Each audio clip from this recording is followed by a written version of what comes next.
ገብታችሁ ዲያቆን ደረጀ ከበደ በሚል ገብታችሁ ዝማሬውን እንድትከታተሉ እንድታበረታቱት ያስፈልጋል።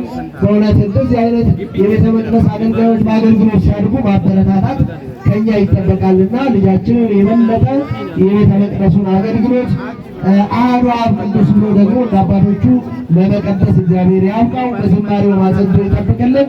እግዚአብሔር እንኳን ለዚህ አበቃ ብላችሁ አመስግኑት። ሲልል ብላችሁ ያበርታልን። ያው ብርታቱ እግዚአብሔር ይስጥልን። በእውነት ዲያቆናቱ በቤተ መቅደስ በአገልግሎት ሲያድጉ፣ ካህናቱ ደግሞ በአገልግሎታቸው በቤተ መቅደሱ እናንተ በማገልገል ሲሰሩ የበለጠ አገልግሎታችን እየሰፋ ይሄዳልና እግዚአብሔር ካህናቱ በቤተ መቅደስ ምእመናንን እናንተ በአጸደ ቤተ ክርስቲያን እግዚአብሔር ይጠብቅልን፣ አገልግሎታችንን ያስፋልን።